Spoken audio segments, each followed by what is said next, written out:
મિત્રો, સૌથી મોટી સમસ્યા ઇંગ્લિશમાં એ છે કે પરિસ્થિતિ પ્રમાણે ઇંગ્લિશ કઈ રીતે બોલવું. તમને કોઈ વસ્તુ ખૂબ જ ગમતી હોય અથવા તો મને એનાથી બહુ જ થાક લાગ્યો છે, હું થાકી ગયો છું, મને એના ઉપર ગર્વ છે, મને આનાથી બહુ જ બીક લાગે છે અને મને આનાથી બહુ જ શરમ આવે છે. આવા વાક્યોને ઇંગ્લિશમાં કઈ રીતે બોલવા એ આજે આપણે આ વિડીયોમાં જોઈશું. બહુ બધું તમને શીખવા મળશે. ઉચ્ચાર સાથે, અર્થ સાથે આપણે સમજીશું. મિત્રો, માત્ર 7 દિવસમાં 3 લાખથી પણ વધારે લોકો યુટ્યુબ પર મારી સાથે ઇંગ્લિશ શીખી રહ્યા છે. આ સહકાર માટે, સફળતા માટે તમારો ખૂબ જ આભાર. મિત્રો, આજે મારી સાથે 20 જેટલા વાક્યો તમારે બોલવાના છે. ઇંગ્લિશ બોલવાનું છે, ભૂલ પડશે, ટેન્શન નહીં લેવાનું, ગભરાવાનું નહીં. એક વાક્ય 2 થી 3 વાર મારી સાથે બોલવાનું છે. તો ચાલો તૈયાર થઈ જાઓ.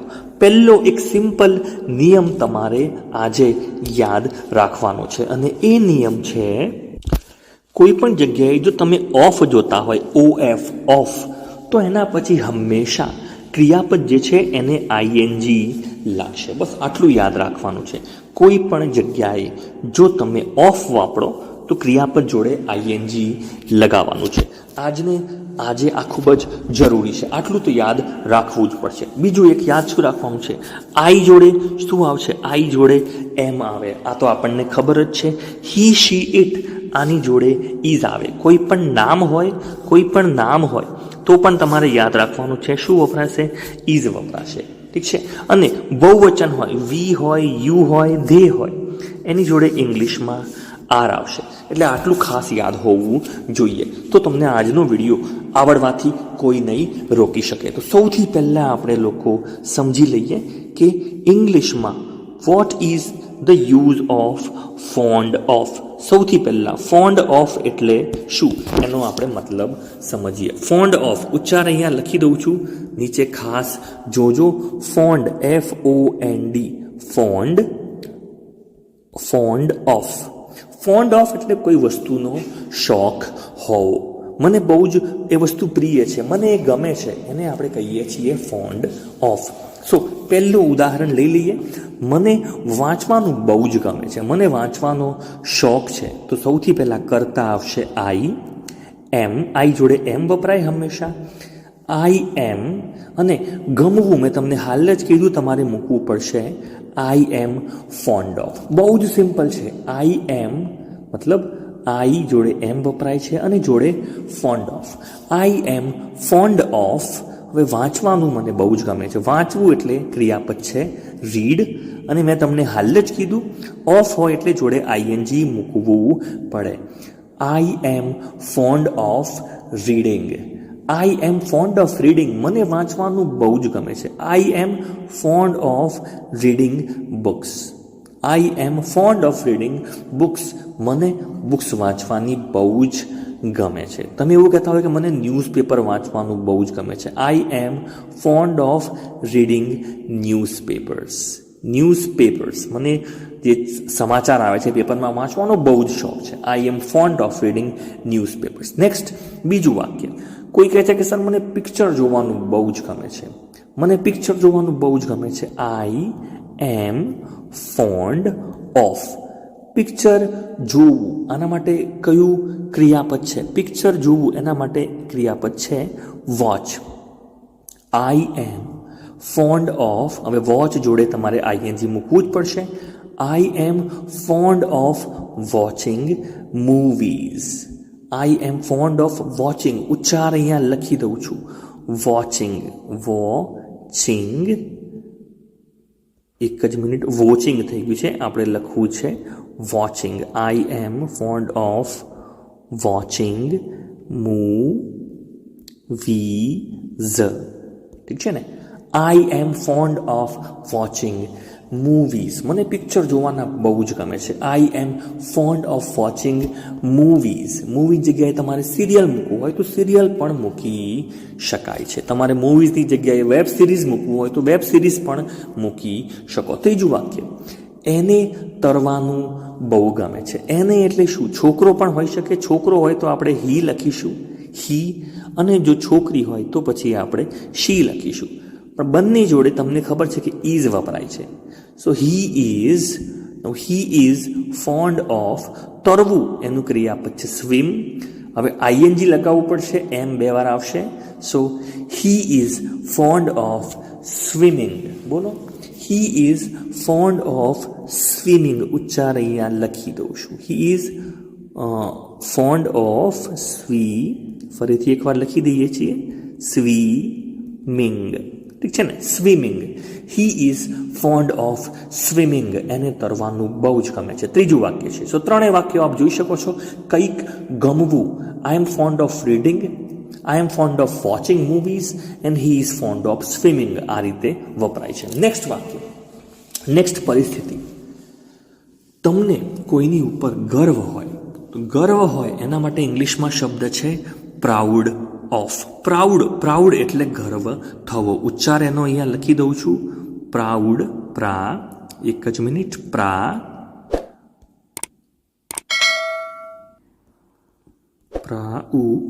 Proud of. ગર્વ છે, ગર્વ હોવો.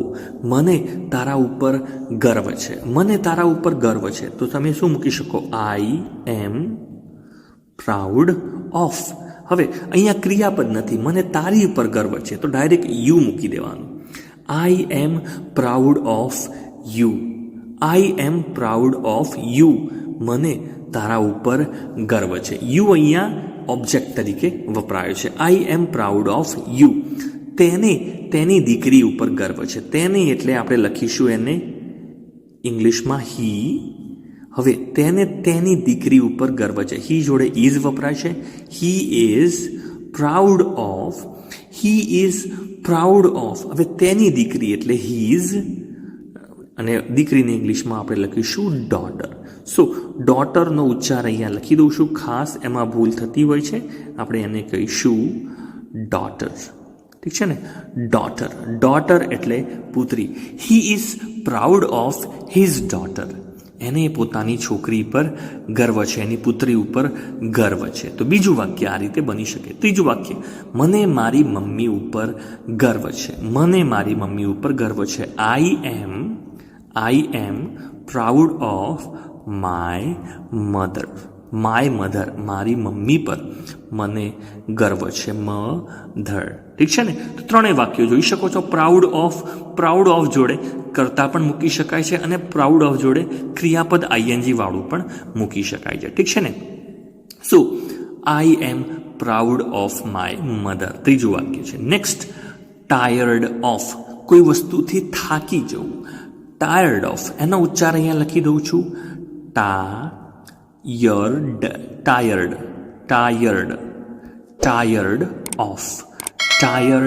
ઓફ. ટાયર અને ડ બોલવાનો છે.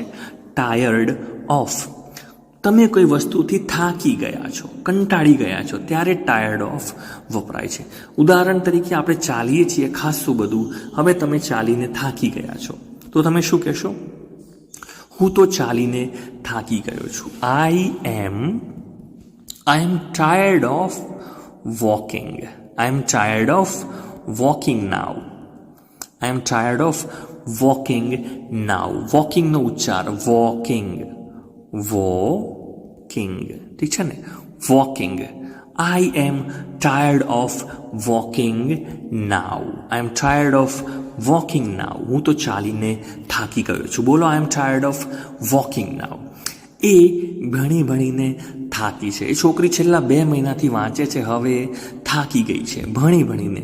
શી જોડે ઇઝ આવશે. શી ઇઝ ટાયર્ડ ઓફ ભણવું એટલે સ્ટડી. એની જોડે આઈએનજી મૂકવાનું છે. She is tired of studying. એ ભણીને હવે થાકી ગઈ છે. She is tired of studying. ઠીક છે ને. તે રાહ જોઈને થાક્યો છે. એ છોકરો થાક્યો છે. He is tired of waiting. ઉચ્ચાર અહીંયા લખી દઉં છું, વેઇટિંગ. ઠીક છે ને. નેક્સ્ટ, તે રાહ જોઈને થાક્યો છે. He is tired of waiting. એ રાહ જોઈને થાક્યો છે. સો આ રીતે થાકવા માટે ઇંગ્લિશમાં વપરાશે ટાયર્ડ ઓફ અને આઈએનજી મૂકવું પડશે. નેક્સ્ટ, કોઈ વસ્તુથી બીક લાગે છે. બીક લાગવી એના માટે ઇંગ્લિશમાં જે શબ્દ વપરાય છે એ છે અફ્રેઇડ. અહીંયા આપણે ઉચ્ચાર લખી દઈએ છીએ અફ્રેઇડ ઓફ. અફ્રેઇડ ઓફ મતલબ કોઈ વસ્તુથી ડરવું. અફ્રેઇડ ઓફ મને એ વસ્તુથી બીક લાગે છે. ઉદાહરણ તરીકે મને દોડવાથી બીક લાગે છે. મને દોડવાથી બીક લાગે છે. તમે લખશો આઈ એમ. હવે અફ્રેઇડ ઓફ, હું થાકી નથી ગયો, મને બીક લાગે છે. I am afraid of. દોડવું એટલે રન અને જોડે આઈએનજી મૂકવું પડશે. I am afraid of running. આપણે ઉચ્ચાર લખીશું running RANING. Yes, I am afraid of running. મને દોડવાથી બીક લાગે છે. નેક્સ્ટ, એને નિષ્ફળ થવાનો ડર લાગે છે. એને ફેલ થવાનો ડર લાગે છે. ઠીક છે ને? સો એને એટલે આપણે છોકરો હોય તો હી મૂકીશું. He is afraid of. હવે નિષ્ફળ જવું એટલે ક્રિયાપદ છે ફેલ અને આપણે આઈએનજી મૂકી દઈશું. He is afraid of failing. He is afraid of failing. એને નિષ્ફળતાથી બીક લાગે છે, નિષ્ફળ જવાની બીક લાગે છે. He is afraid of failing. Next, એને તરવાથી ડર લાગે છે. ધારો કે છોકરી છે, છોકરો પણ હોઈ શકે, એને આપણે લખીશું શી, જોડે ઇઝ વપરાશે. શી ઇઝ અફ્રેઇડ ઓફ. તરવું એટલે swim. She is afraid of swimming. ઉચ્ચાર આપણે ઉપર લખેલો જ છે. She is afraid of swimming. એને તરવાથી બીક લાગે છે. તો બીક લાગવી એના માટે ઇંગ્લિશમાં શબ્દ વપરાય છે અફ્રેઇડ ઓફ. નેક્સ્ટ, જે આજનો છેલ્લો શબ્દ છે એ છે અશેમ્ડ ઓફ. હવે આનો મતલબ ઉપયોગ ખાસ સમજો. અશેમ્ડ અહીંયા લખી દઉં છું ઉચ્ચાર અશેમ્ડ. સૌથી પહેલા આપણે લખી દઈએ અશેમ. ઠીક છે ને? મ અડધો આવશે અશેમ અને જોડે ડ જે છે એ જોડાઈ જશે. અશેમ્ડ અશેમ્ડ. ઠીક છે ને? અશેમ્ડ મ અડધો આવશે. અશેમ્ડ. બોલો અશેમ્ડ ઓફ એટલે કોઈ વસ્તુથી શરમજનક આપણને લાગવું, શરમજનક ફીલ થવું. આપણે કહેતા હોય છે કે આના કારણે મારું નાક કપાઈ ગયું અથવા નીચું જોવાનું થયું, ત્યારે ઇંગ્લિશમાં અશેમ્ડ ઓફ વપરાય છે. ઉદાહરણ તરીકે મને તારા કારણે નીચું જોવાનું થયું, મને તારા કારણે ક્ષોભ થયો. એને ઇંગ્લિશમાં કઈ રીતે લખશો? આઈ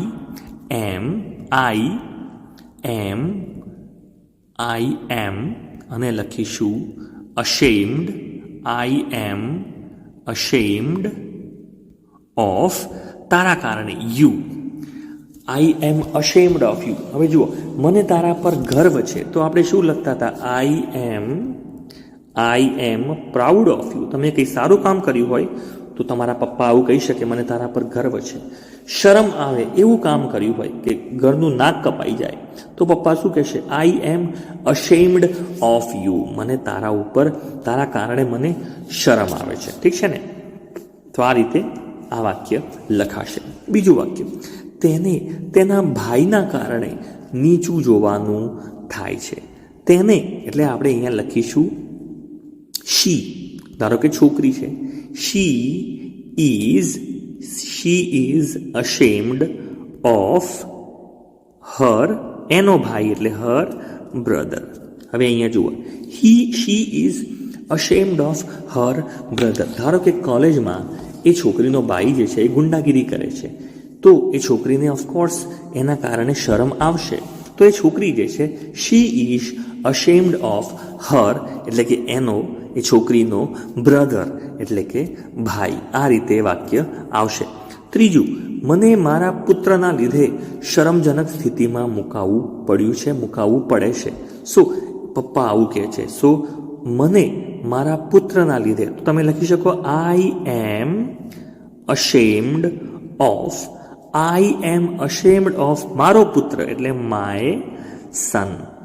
આઈ am ashamed of my son, મારે મારા પુત્રના કારણે શરમજનક સ્થિતિમાં મુકાવવું પડે છે, નીચું જોવાનું થાય છે. તો મિત્રો આ રીતે આપણે afraid of, tired of, proud of, fond of અને અશેમ્ડ ઓફ શબ્દો ઇંગ્લિશમાં વાપરી શકીએ છીએ.